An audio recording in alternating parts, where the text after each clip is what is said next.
Hello and welcome to Books and Beyond. It's a show that we hope to capture and highlight local talent, both in the written word and other arts. My name is Jimmy Bennett. I'm your host. I am a professional chef by trade, but I've written two books myself, Case of the Flying Corpse and Accounts of William Gillette, both set at Gillette's Castle, featuring William Gillette, the man who brought Sherlock Holmes to America.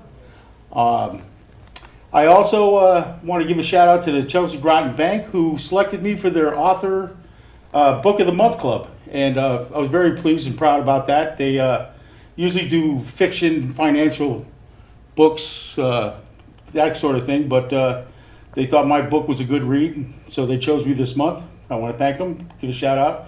And also, before I forget, I want to give a shout out to Glenn Ripple and Frank in the booth, because every week I forget to thank them for all their hard work. So we'll get that up front. This week I have a great guest, Elizabeth Saede, who is a author, a lobster woman, and a magazine editor. And we're going to touch on all that right now. Elizabeth? Hi there. So Jim invited me on his show for a couple of reasons. We're in the Connecticut Authors and Publishers Group together, which has been really fun and helpful to be part of that group. But also because I have a really unusual hobby, and if we could show a couple of pictures right now, that would be great.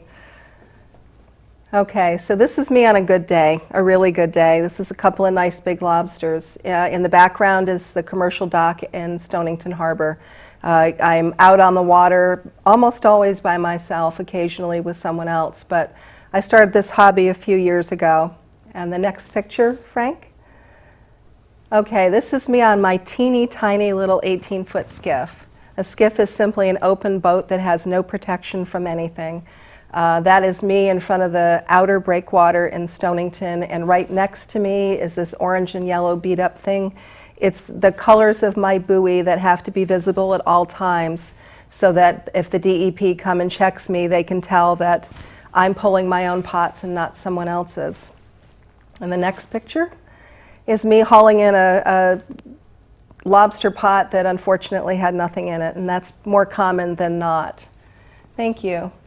So I started doing this and found out that it was a lot of fun. It involved a lot of fresh air and exercise, a lot of pulled muscles, and really smelly lobster bait. But it was really a fun thing to do, and actually, the reason why I ended up with lobsters is kind of a funny story. Do you mind if I share that? No, please. So I started kayaking. A friend invited me to kayak, and I was enjoying myself. And I mentioned to my husband, I said, I think I might like to fish from my kayak. And he looked a little bit stricken and didn't say anything. And a couple of weeks later, we had a small boat. It was too small for the ocean, but he was on the right track. So a little bit after that, we ended up with something that we could, that was big enough to fish from. I didn't catch anything. I tried fishing from shore. Complete strangers would come up to me and offer help. That's how obviously terrible I was. That's actually been a pattern in my life. I'm willing to try anything, and I'm willing to be really bad at it. So bad that complete strangers can tell I'm terrible and come and help. So that was pretty fun. So my husband asked me one day, he said, if you had more lobster than once or twice a year, would you eat it? And I looked at him and I said, yes. That was the whole conversation. That was it. 2 weeks later, I came home from an errand, and sitting on my porch was this metal cage. And I was pretty sure I knew what it was, but I had never seen one before, and I asked, I said, so what is this thing? He said, it's a lobster pot, and you have 9 more. And I thought, why? You know, I asked him, and he said, well, I was feeling bad that you weren't catching any fish. In fact, you weren't getting any nibbles. So I decided that if you were able to catch lobster, that you would be successful at fishing and you'd be happy about it. So what you don't know is my husband grew up in Noank, and he and his parents and his sister had lots of lobster pots. Lobster pots, crab pots, they had 75 lobster pots at a time. But it's been decades. So when he even offered that, we hadn't been ever boating together. He hasn't been interested in it since he was a kid. What he was offering to me was not only a new weird hobby, but the ability to go on the water and just have a feeling of freedom that I'd never had before. So, so that was terrific. And one of the things I found out really quickly was lobster bait is disgusting. Oh, I tell you, when I was growing up, my father's family were baymen, fishermen, right up to my father's generation, actually. And so I used to go out with my grandfather. He had a trap net, and he kept about, same as you, about 8-10 pots around the trap net. And I remember, well, we used to use blowfish, sea robin, stuff that is very expensive now in stores. But yeah, I can remember the more rotten it was, the better it was for bait. You know? Where do you get your bait from? I used to get it from some retail shops in the area, and I was always forbidden to tell anybody where I got it.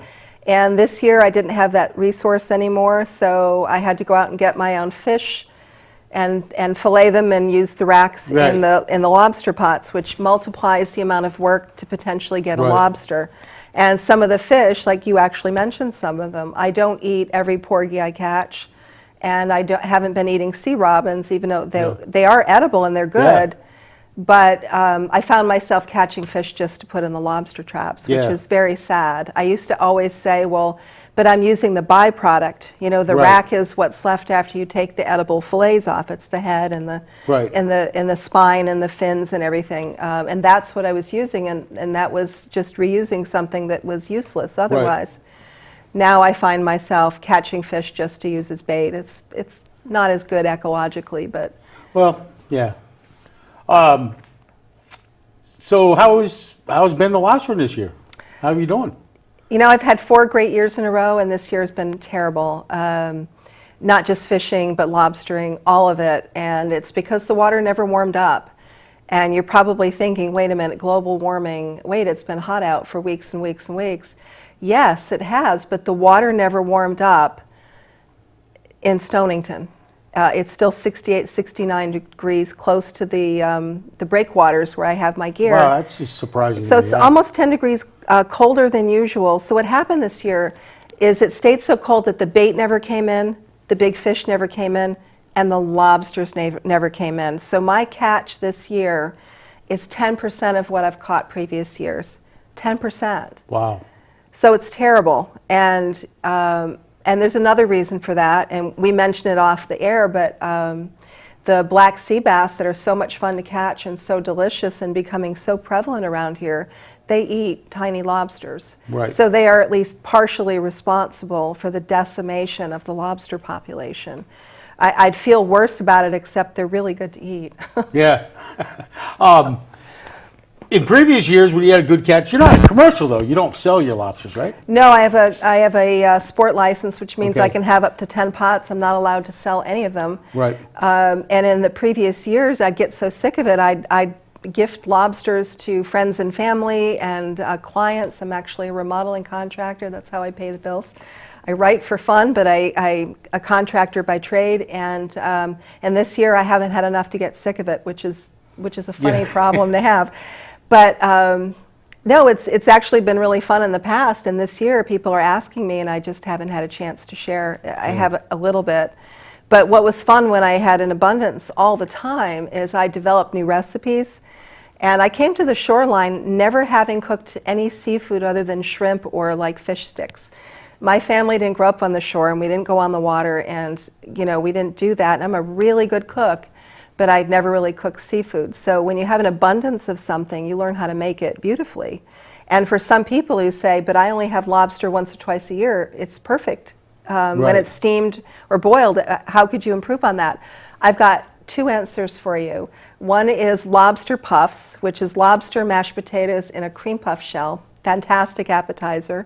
That's my treasure.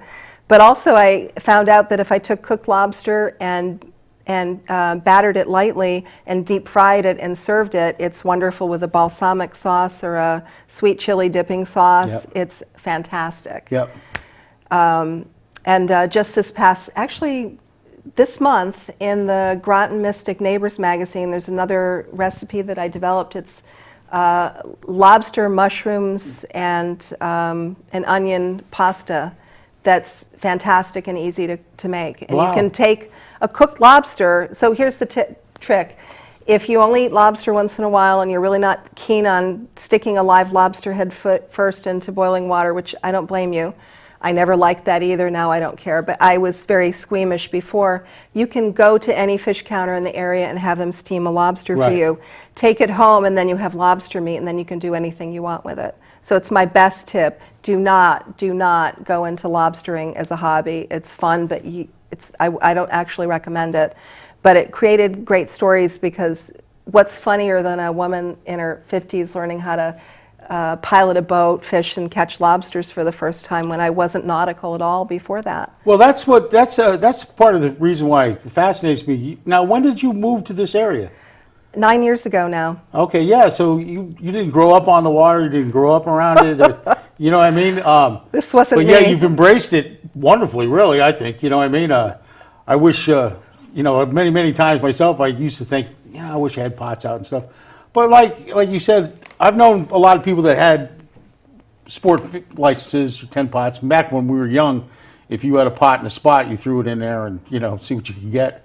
But I've never seen anybody really get that many lobsters, See, for me as a professional chef, I've been around lobster meat, tons of it, and used it for a million different ways. But there is something about pulling them up. It's like crabbing, It's just something about catching your own, pulling them up, and eating them. That first lobster that I pulled up and came home, and I still wouldn't put it in the water, by the way, and cooked it and ate it, and I couldn't believe how wonderful it was. It was so much better than even at local restaurants here, because it had just been swimming. It hadn't even been sitting in a tank. Right. It had just been swimming. I brought it home, cooked it, ate it. It was fantastic. Yeah. And everybody that I've introduced to lobster that way is just floored by the difference in flavor. Yep. And I was so proud of myself that I was responsible for this. Same way, I don't eat clams usually, but if I go clamming in Long Island, I'll eat those clams, and they're delicious. It's fun catching your own food. Yeah. And you wrote a book about it. I did. Actually, I was having so many unusual experiences that I knew were unusual that I wrote about it, and there's all kinds of things in here. There's a whole chapter on my husband's family growing up in Noank. But what was funny about that was I made so many mistakes. I did so many goofy things. But it was a great way to share with other people, because I've got an 18-foot boat. I can't fit a lot of people on it. So I wrote about it, and what happened was other people started enjoying the adventure with me without getting sunburnt, without getting scared when the waves kicked up. Yeah. And that's good. But what's fun about this is this ended up being just the beginning of a path that I didn't even know I was going down. So I wrote this book, and then I was approached by the local website, thisismystic.com, to write some stories. And at first I was writing about boating and lobstering and catching fish, which I learned how to do successfully. And that was lots of fun. And I started writing about other activities in the area that are fun, zip lines and things. But I've done some restaurant reviews too, and so that was really fun. And then that connected me with a local best-selling children's author who I work with now to promote her and also help her with some of the projects that she's doing. And then just this past month, I became an editor or a content coordinator for the Groton-Mystic Neighbors magazine.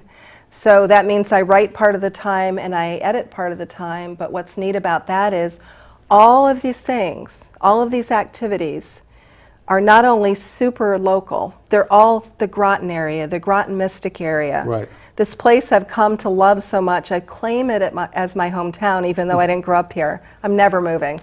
But what's cool about that is all of this started because my husband brought lobster pots home, and I developed a fun new hobby that for a while actually produced a lot of food. But more than that, it created a sense of adventure that made me want to share that story.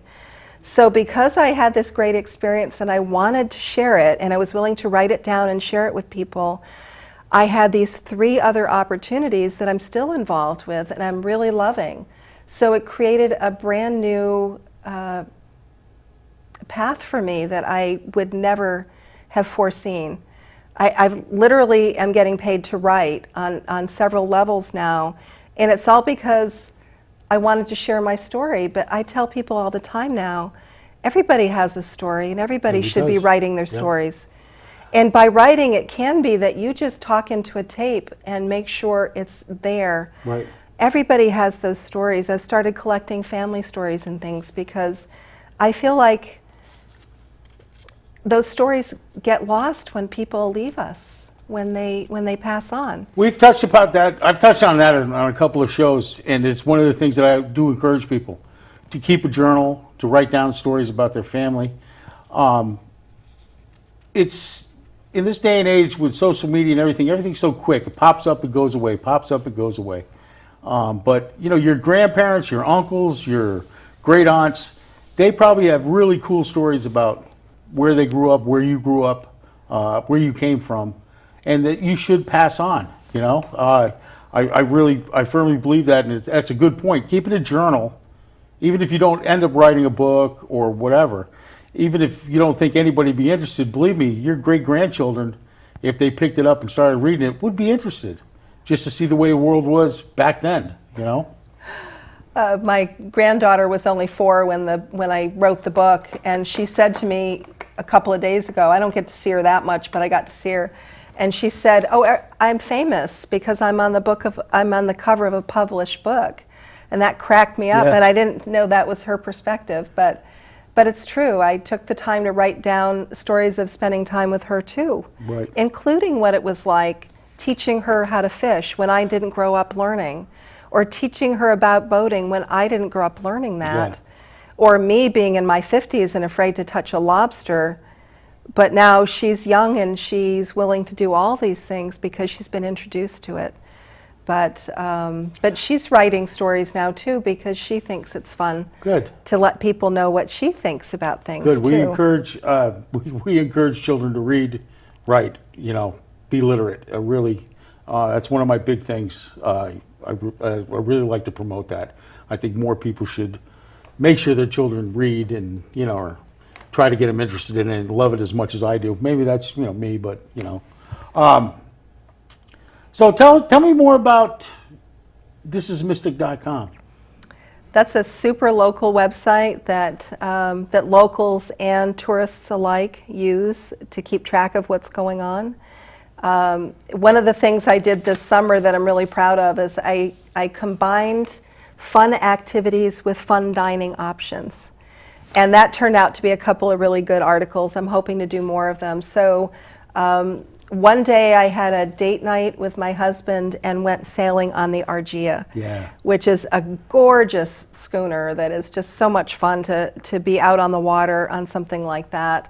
And another day I had my daughter and granddaughter on their shared birthday doing the ropes course over at Fields of Fire. Fields of Fire, and we're climbing this ropes course and doing the zip lines and everything. And then we went and we had sushi and other food at Pink Basil in Old Mystic Village. Good.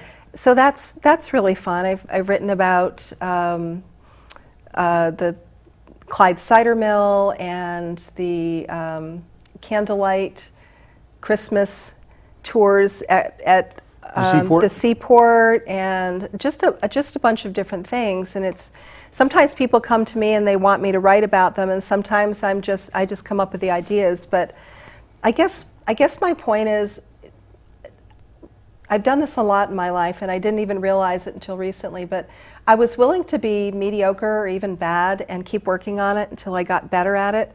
It's like even my book Lobster Summer is not fine literature, and I always tell people that. I said there's some funny stories in there, there's some good advice in there, and there's even step-by-step if you're crazy and want to learn how to haul your own lobster pots. There's step-by-step in there with photos. There's some great recipes. It's just a bunch of different things that was just on my mind at that time. But it didn't have to be the best thing anybody ever read Right. because it was near and dear to me. Yep. And I think when I started writing the articles at This Is Mystic, I can see how my writing has been improving over time. But my very first article was how kayaking is an affordable way to go boating. And for me, again, it wasn't until I moved to the area that I started kayaking at all, and just because a brand new friend asked me if I wanted to go. And what was cool about it, now we're in a very nautical area. When I first moved here, I liked it. It was pretty, it was nice. I'd been here as a tourist. But when I got on the water, it changed my whole perspective. It's a whole different feeling. All of a sudden, I was madly in love with this place. I wanted to learn more. I wanted to do more. I wanted to share with people, and that started the whole thing. Because now I'm telling people, oh, you really have to do this when you come to town. Oh, come and see me. So I've owned big homes. My home right now is tiny, but people visit us more because we're in Mystic. And all I do is talk about how great it is. You know, it's funny you said, my family's from Long Island, Sag Harbor, Amagansett, East Hampton. And I go over there and I think it's the greatest place in the world. You know, I think it's just heaven. There's no place better. But everybody I talk to over there thinks Mystic is the most wonderful place in the world, magical, beautiful place to come. And that's what I like the idea of your This Is Mystic, because I don't think a lot of people, as locals, we tend to just take it all for granted. We drive by the water every day on our way to work. You know, I'll get water, okay, you know. But there's so much to do. There's so many good things that we don't do, you know, that we should do. You know, like we, you know, probably should go to the seaport at least once a year. Oh, please. Go on your birthday, it's free. Yeah. Is that right? I didn't know that. Well, you see, there's a good one. But there's always a new fascinating exhibit over there. Drive by the seaport every day, look across the river, see it every day. But don't think about going there, you know, just going about your daily life, which is, it's just good that you highlight that. Well, it's not even just that. I'm constantly surprised at what's here. And honestly, if you live here and you're bored, you're not even trying, because there is something to do every single weekend. There's something to do all winter long, not just in the summer. The winter is a perfect time to try out all these restaurants that have waiting lists in the middle of the summer. And by the way, we are a culinary destination. There are so many fabulous restaurants in this area, and I've been able to test out some of them and highlight some of them in articles.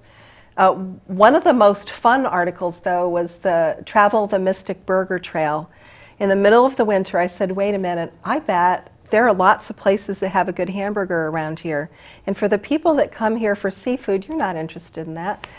But I don't eat seafood every single week, but I'll eat a hamburger every week if it's good. So I ended up reaching out to a whole bunch of different restaurants. Now, it probably would have killed me because it would have been so unhealthy, but I came up with 23 places I wanted to try a hamburger from. Wow. I pared it down to 9, and I tried 9 burgers in 13 days. And wrote about all of it. Each one was served with fries. I tried everybody's fries.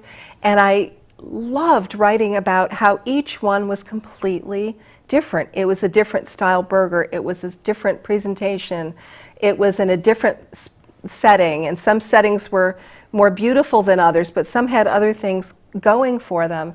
And I just thought, I bet there's a lot of locals that just have no idea all these places have great burgers, and never mind that a bunch of people reached out and said, but you missed this other place. Right. I missed a lot of them because I couldn't include them all. But, or me driving by the train station and not realizing that Mystic Depot Roasters was voted best breakfast in Connecticut by Connecticut Magazine. Yeah. Yep. Huge sign, huge sign. Did I notice it? No, because I was driving by. So it's a fun place. Fun lives here. You should really visit. And your new job there as the editor of the magazine is going well? You're enjoying it? It's a lot of fun. I get to really dive deep on. I get to highlight local people that maybe the average person doesn't know about. You don't have to be a celebrity. I've been writing up about just really kind of typical people with something interesting to share. Which is good. And it's fun. It's pets and recipes and nonprofits and all kinds of stuff, but super local. So if you're at all interested, Lobster Summer is available at Don's Dock in Stonington. No kidding, that's where my boat is. It's available on Amazon. But if you'd like to just read something I've written, go to thisismystic.com and put my name in there, and or read the Groton-Mystic Neighbors magazine. And When does that come out? Every week? Once a month? that's monthly. Monthly, And okay. it gets delivered to homes in the Groton-Mystic Right, area. yeah. Yep. So I do encourage people to go through those too, because as you say, there's always a calendar of events. It tells you what's going on around town. You might not get everything, but there's usually something in there that'll interest you if you have the time and you're off. So Thank you for the reminder. And by the way, if you're interested, please submit content. There are all kinds of things that I can add to the magazine if you want to submit it. Or if you'd like to submit a recipe, or you just want to contact me and talk about something. You might know somebody that would be terrific Right. to feature in the magazine, Right. or who would like an article in the website. yep. And really, I don't know everything, and come and share what's special to you. I'd love to share it with other people. And I did that for the show here. If anybody has a talent that they want to share, or a special skill or whatever, please contact me. And I'm open to everything. That's why it's Books and Beyond. And we're both at Kappa. We're both at Kappa. I want to mention that right now. We both belong to the Southeastern chapter of the Connecticut Authors and Publishers Association. Now, we meet once a month, every third Monday at the Groton Regency, about 6:30 at night. Yes. If you want to write a book, or children's books, or anything from memoirs, articles, essays, it's a great, diverse group of people. We're a bunch of knuckleheads, but we're nice people. We're very nice and welcoming. Yep, yes, we are. We encourage everybody.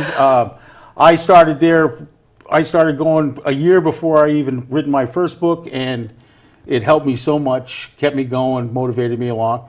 Now I've got the 2 books written, and actually I have a third, which is in editing right now. So Fantastic. hopefully I'll have that out by the end of the summer. I want to thank Elizabeth Saede for coming on the show. Yep. It was great to meet you. I can't tell you how much I admire the fact that you learned to, get your captain's license, get your boat license, run a boat, think of this. And I was happy to see you had a winch on your boat, though. I used to have to haul my dad's pots up by hand.